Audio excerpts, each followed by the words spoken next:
నేను ఆ రోజు నా మనసుని రాయి చేసుకుని నిన్ను క్షమించాను ప్రవీణ్. కానీ నువ్వు మళ్ళీ అదే చోట గాయం చేసావు. చెప్పాను కదా నేను నీకు, నువ్వు మళ్ళీ ఎన్నటికి అలా చేయొద్దని. చెప్పాను కదా నేను నీకు, నువ్వు నా నమ్మకాన్ని వమ్ము చేయదని. కానీ నువ్వు మళ్ళీ అలాగే చేసావు ప్రవీణ్. నా నమ్మకాన్ని, నా ఆశల్ని అన్నిటినీ చెదరగొట్టావు. ఎందుకు? అభి, నేను అందరి మంచి కోసమే ఇలా చేశాను.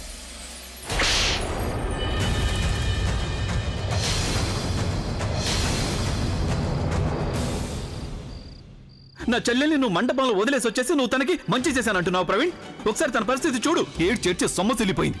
ఒకవేళ నీ దృష్టిలో ఇది మంచి అనుకుంటే నేను నీకు ఇప్పుడు ఎలాంటి మంచి చేస్తానంటే నువ్వు మంచి అనే మాటని పూర్తిగా మర్చిపోతావు. ఇంతవరకు మన మధ్య అంతా సవ్యంగానే జరుగుతూ వచ్చింది కదా, మరి ఉన్నట్టుండి నువ్వు ఎందుకు ఇలా చేసావు? వాయ్, నేను నీకు ఏం అన్యాయం చేసినా నువ్వు మాకు ఇంత అన్యాయం చేసావు. నా వల్ల ఏమైనా తప్పు జరిగిందా? ఒక్కసారి కూడా నువ్వు మన స్నేహం గురించి ఆలోచించలేదా? ఒక్కసారి కూడా నువ్వు నీ ప్రేమ గురించి ఆలోచించలేదా? నువ్వు తనని మండపంలో ఎలా వదిలేసి వచ్చావు? ఎందుకు ప్రవీణ్? నేను ఎప్పుడైనా నీ విషయంలో పొరపాటు చేశానా? మీ పిన్ని బాబాయ్ల విషయంలో పొరపాటు చేశానా? మరి నువ్వు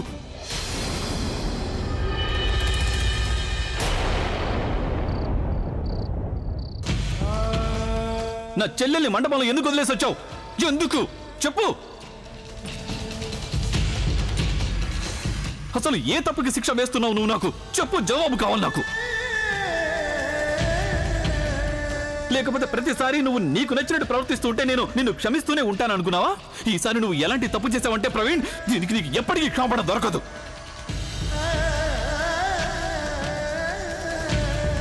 అభి, మాట్లాడకు. నాకేమీ చెప్పొద్దు ప్రవీణ్, నువ్వు అసలు మాట్లాడుకో. ఎందుకంటే ఇప్పుడు నీకు అసలు మాట్లాడే అధికారం లేదు.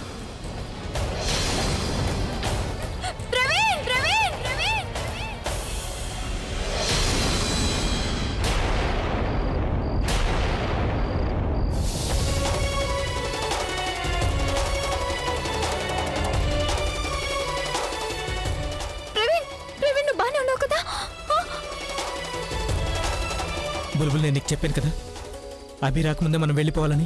నువ్వు చూస్తున్నావు తనకి ఎంత కోపం వస్తుందో. ఇంకా ఇక్కడ ఉంటే ఏం చేస్తాడో తెలీదు. తను కంట్రోల్ తప్పేలోపు ఇక్కడి నుంచి వెళ్ళిపోదాం.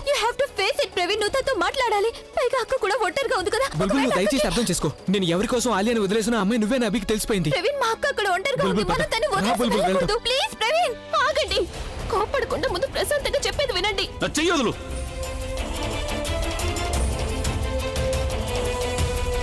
మర్యాదగా చేయొద్దు, లేకపోతే నేను నిన్ను కూడా.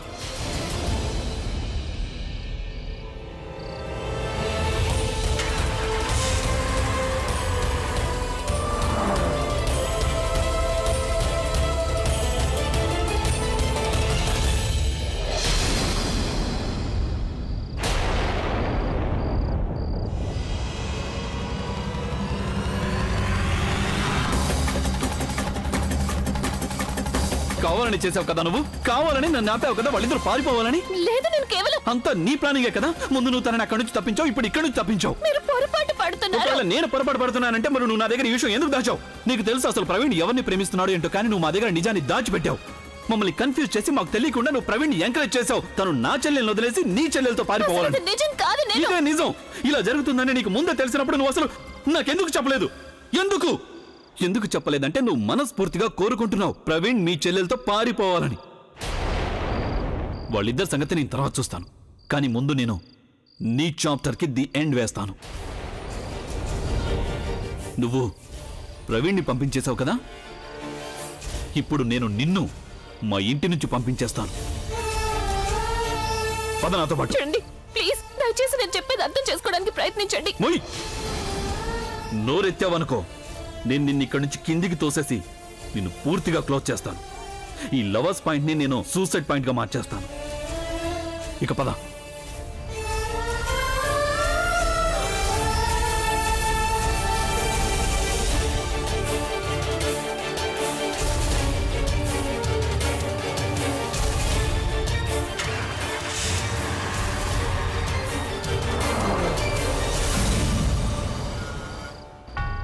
ప్రవీణ్, నువ్వు నన్ను ఎక్కడికి ఇలా తీసుకెళ్ళలేవు. ముందు కార్ ఆపు. నువ్వు కార్ ఆపకపోతే నేను కార్లోంచి దూకేస్తాను. బుల్బుల్, రిలాక్స్, డోంట్ బి సిల్లీ. నువ్వు ప్రాబ్లంలో పడేసుకోవడం ఏ ప్రాబ్లంకి సొల్యూషన్ కాదు. అలాగని ప్రాబ్లం నుంచి దూరంగా పారిపోతే అది సాల్వ్ అవ్వదు కదా. మా అక్క అక్కడ ఏ పరిస్థితిలో ఉందో తెలియడం లేదు, కానీ నువ్వు నన్ను ఇలా. అయినా నువ్వే కదా చెప్పా నీ స్నేహితుడికి కోపం వస్తే తను ఏం చేస్తాడో తెలీదని. మా అక్కని ఏం చేస్తాడోనని భయంగా ఉంది. రిలాక్స్ బుల్బుల్. అభి అలా ఏమీ చేయడు, ఎందుకంటే నేను ప్రేమించే అమ్మాయి ప్రెగ్నెంట్ కాదని తనకు తెలుసు కదా. బుల్బుల్, అభికి ఇది కూడా తెలుసు. తను ఏ అమ్మాయినైతే పెళ్లి చేసుకున్నాడో ఆ అమ్మాయి నేను ప్రేమించిన అమ్మాయి కాదని తెలిసిపోయింది. చూడు, నువ్వేం టెన్షన్ పడద్దు. నాకు తెలిసినంత వరకు ప్రెగ్నెంట్ క్షేమంగా ఉంటుంది. ఒకవేళ నువ్వు అక్కడ ఉండుంటే అభి తన కోపాన్ని నీ మీద కూడా చూపించేవాడు. అది మీ అక్క అసలు చూడలేదు. అందుకే మనం అక్కడ ఉండకుండా వచ్చేసి చాలా మంచి పనే చేశాం.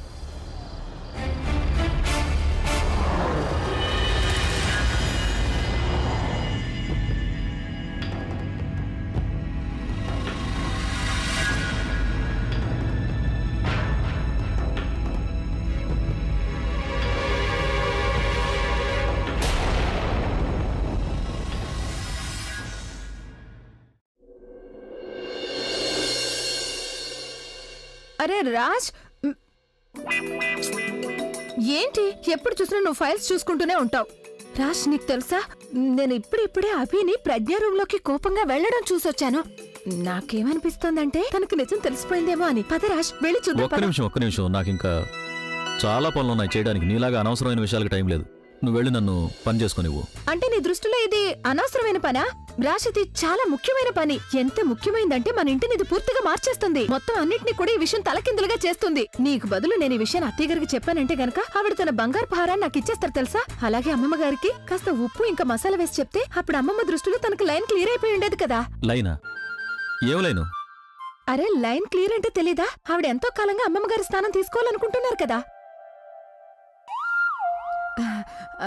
అంటే నా ఉద్దేశం ఏంటంటే రాజ్, అదేంటంటే అమ్మమ్మ గారి దృష్టిలో కూడా అత్తయ్య గారి విలువ పెరుగుతుంది కదా అని.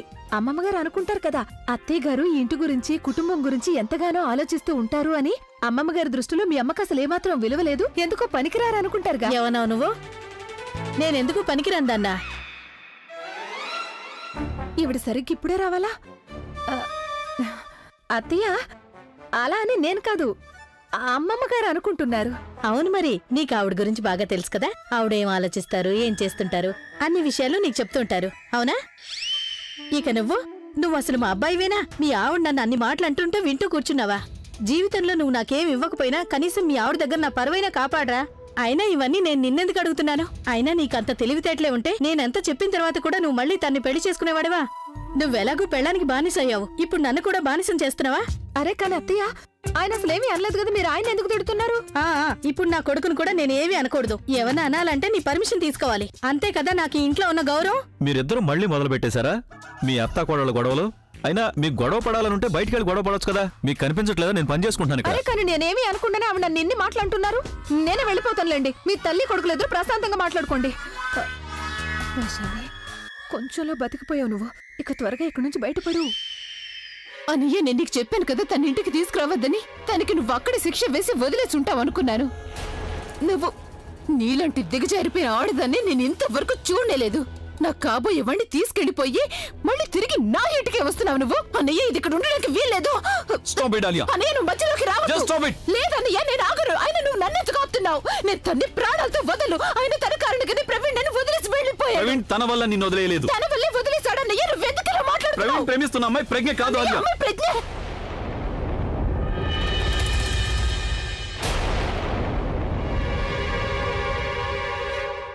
ఉదయం నుంచి ప్రజ్ఞను చూడనే లేదు.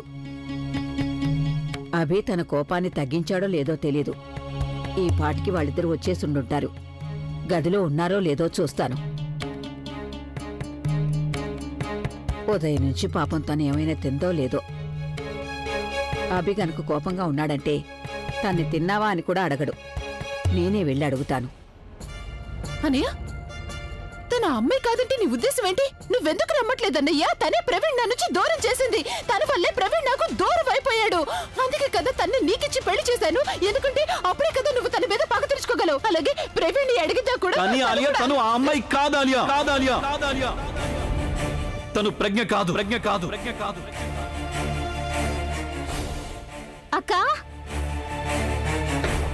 అక్క, ఒక్క నిమిషం ఆగు. అక్కయ్య, అయ్యో అక్కయ్య, స్వర్ణ అక్కయ్య ఆరోగ్యం ఏం బాలేదు. ఊపిరి పీల్చుకోవడం కష్టంగా ఉందట. మందులిచ్చావా? అక్కయ్య, నేను ఇస్తున్నాను కానీ తను వేసుకోవడమే లేదు. ఈ వయసులో అందరూ చిన్నపిల్లల్లా మారిపోతారని ఊరికే అనలేదు. ఇప్పుడు నువ్వే చెప్పు, నేను నా పిల్లల గురించి ఆలోచించాలా లేక ఈ పిల్ల గురించా? ఉదయం వరకు బానే ఉంది, ఇప్పుడున్నట్టుండి ఏమైంది అసలు? తనకి షుగర్ పెరిగిపోయింది, మిఠాయిలు చాలా ఎక్కువగా తినేసింది. మిఠాయిలు తింటే మందులు వేసుకోవాల్సిందే కదా. అవును, అది కూడా సరే పద, నేనే ఎలాగైనా మందులు వేస్తాను. పద. తనని అర్థం చేసుకోవటంలో మన వల్ల పొరపాటు జరిగింది ఆలియా. అసలు ప్రవీణ్ ప్రేమిస్తున్న అమ్మాయి ప్రజ్ఞ కాదు. ఈ విషయం అభికి ఎలా తెలిసిపోయింది?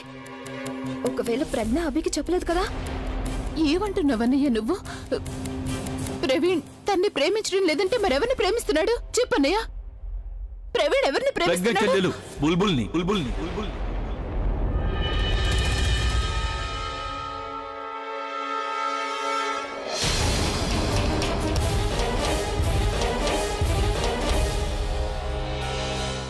నువ్వెవరు? ఇక్కడేం చేస్తున్నావు? నేను బుల్బుల్ ప్రజ్ఞ కజిన్ని. నాకు పెళ్ళైపోయింది. ఆడపెళ్లి వాళ్ళంటే కాస్త అణుకుగా ఉండాలి. అమ్మాయిని ఇస్తున్నాం, మేమేం తీసుకోవడం లేదు, భయపడుతూ ఉండడానికి.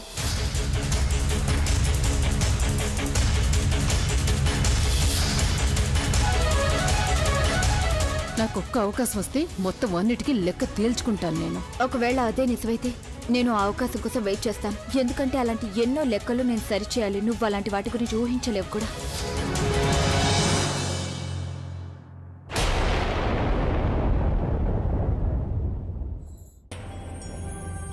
వాళ్ళ ప్రేమ విషయాన్ని స్వయంగా ప్రవీణ్ బుల్బుల్లే నా ముందు ఒప్పుకున్నారు. తనేమో వాళ్ళు పారిపోవడానికి సాయం చేసింది. నేనెవరికి ఏ సాయము చేయలేదు. నిజానికి నేను ప్రవీణ్కి నచ్చ చెప్పాలనుకున్నాను. తను బుల్బుల్ని పూర్తిగా మర్చిపోయి ఆలియాని పెళ్లి చేసుకోవాలి అని. ఈ రోజు కూడా నేను అక్కడికి ప్రవీణ్ని ఆపడానికి వెళ్ళాను. కానీ మీరు డూ యూ రియల్లీ థింక్ నేను నీ వాగుడు మొత్తం నిజం అనుకుంటానని? నేను ఇన్ని రోజులు నీతో కలిసి ఉన్నందుకు నేను నిన్ను పూర్తిగా అర్థం చేసుకున్నాను. పైగా అక్కడికి వెళ్ళాక కూడా నువ్వు కావాలని నన్ను నా చేతులు పట్టుకుని ఆపావు. వాళ్ళిద్దరు పారిపోవడానికి సహాయం చేశావు. నేను మిమ్మల్ని వాళ్ళ వెనక పడకుండా ఆపాలనుకోలేదు. తన మీద చేయి చేసుకోకుండా ఆపాలనుకున్నాను. అయినా నేను ప్రవీణ్ని పంపించలేదు. తనే స్వయంగా.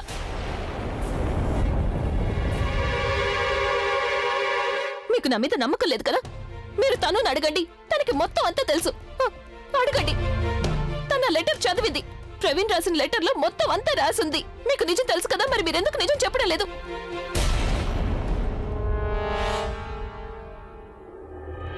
నేను ఆ లెటర్ని చదివేశాను.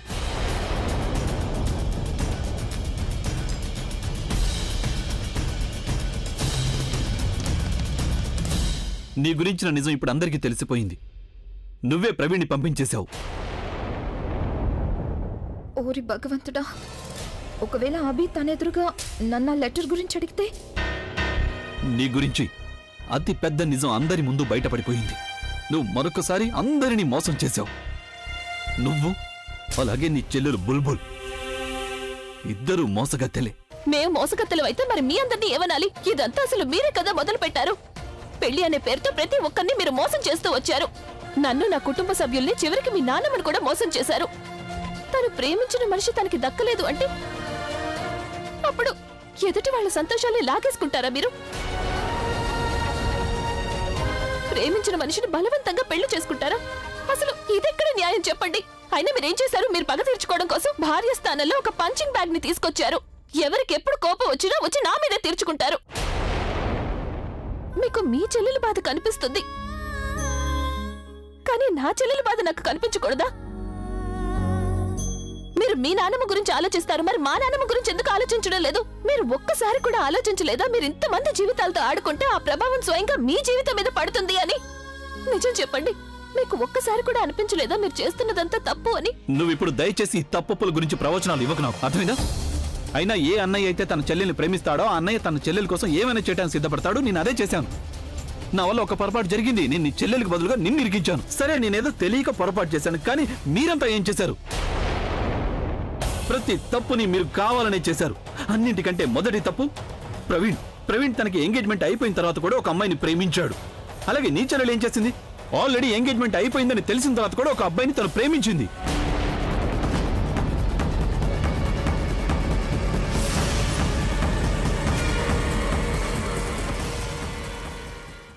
అంత తెలిసిన తర్వాత కూడా నువ్వు మా అందరి దగ్గర నిజాన్ని దాచిపెట్టావు. ఇక నువ్వు చేసిన అతి పెద్ద తప్పు ఏంటంటే నా చెల్లెలి పెళ్లి మంటపం నుంచి తన కాబోయే భర్తని నువ్వు పారిపోయేలా చేశావు. ఒకవేళ నీ దృష్టిలో నువ్వు చేసిన ఈ తప్పులని తప్పులుగా అనిపించట్లేదంటే అప్పుడు నేను కూడా ఏ తప్పు చేయలేదు. నువ్వు ఏ అమ్మాయివని నేను నిన్ను పెళ్లి చేసుకున్నాను, అసలు నువ్వు ఆ అమ్మాయివి కాదన్నప్పుడు ఇక ఈ బంధానికి అర్థం ఏముంది? ఇప్పుడు నేను నీకు అన్ని బంధాల నుండి విముక్తి కలిగిస్తున్నాను.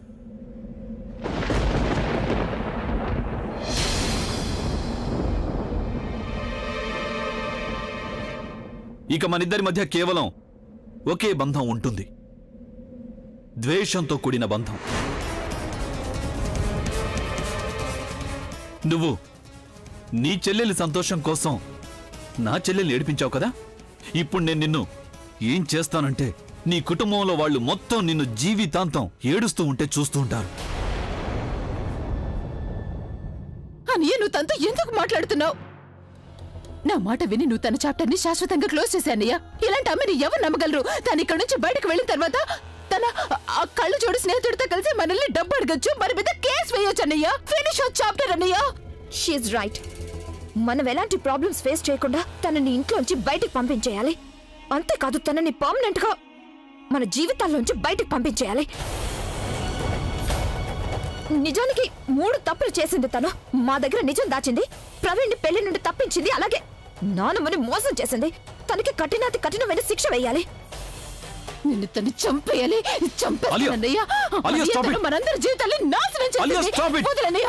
అన్నయ్య, ముందు ఇంటి నుంచి బయటకు పంపించే అన్నయ్య. అలియా, అలా చేస్తే మనం తనకు శిక్ష వేసినట్టు కాదు, శిక్ష నుంచి విముక్తి కలిగించినట్టు అవుతుంది. తనకు ఎలాంటి శిక్ష వేయాలంటే దానిని తను రోజు అనుభవించాలి. తను ధనవంతురాలు కావాలని కళ్ళు కంది కదా, అదే కళని తను తన చెల్లెలికి కూడా చూపించింది. అందుకే ఇప్పుడు నేను తన నిజ స్వరూపం గురించి తన కుటుంబం మొత్తానికి చెప్పేస్తాను. ఎప్పుడైతే వీళ్ళ అమ్మ, నాన్నమ్మ, మా నాన్నమ్మ తనని ద్వేషించడం మొదలు పెడతారో అప్పుడు తన జీవితం తనకి పూర్తిగా నరకంగా మారిపోతుంది. అప్పుడు తన జీవితం అంటే విసిగిపోయి తనే స్వయంగా సూసైడ్ చేసుకుంటుంది. దానికి ప్రారంభం నేను మా నాన్నమ్మతో చేస్తాను. నాన్నమ్మకి తన గురించి పూర్తిగా నిజం చెప్పేస్తాను. ఇదే తనకి సరైన శిక్ష అవుతుంది. ఎవరు చేసిన తప్పుకి వాళ్ళే శిక్ష అనుభవించాలి.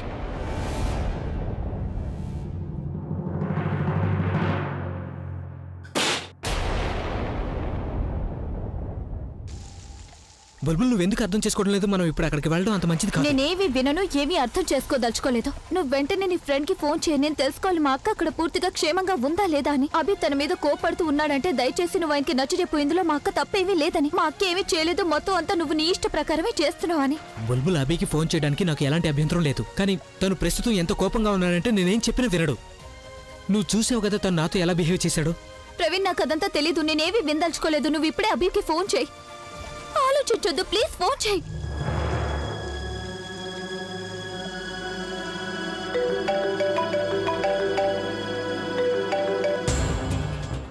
నీకెంత ధైర్యం? ఇంత జరిగిన తర్వాత కూడా నువ్వు నాకు ఫోన్ చేసావా? అభి, నేను ఇప్పుడు ఎందుకు ఫోన్ చేశానంటే అక్కడ మాటలేవి విందల్చుకోలేదు. నువ్వు ఏదైతే చేయాలనుకున్నావో అది చేసావు కదా. ఇప్పుడు నేనేం చేయాలో అది నేను చేస్తాను. ఇక మీద నువ్వు నాకెప్పుడు ఫోన్ చేయొద్దు, అలాగే నాకు నీ మొహం కూడా చూపించొద్దు.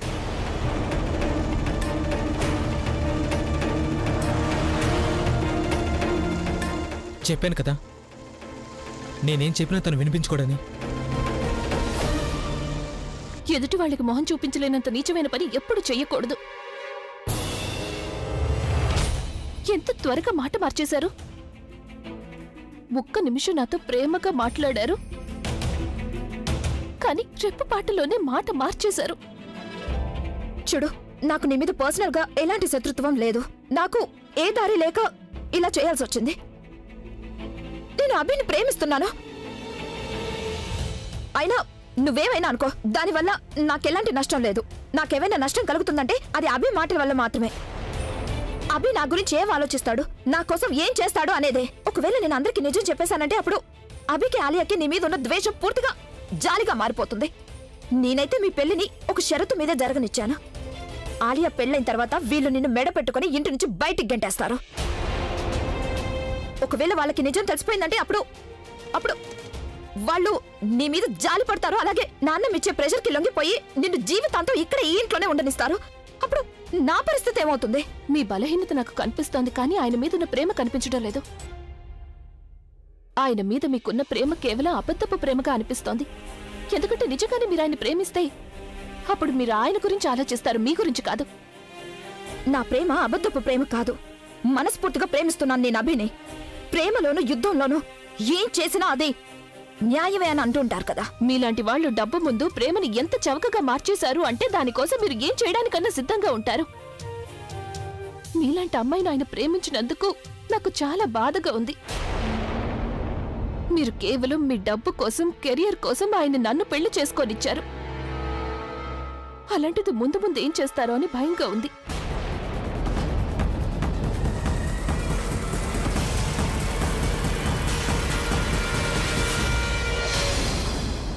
నానమ్మా, రాబిన్. Yes sir. నానమ్మ ఎక్కడా? సార్ నేను ఆవిడ్ని గెస్ట్ రూమ్కి వెళ్తుంటే చూశాను. నానిని కలవడానికి వెళ్ళుంటుంది.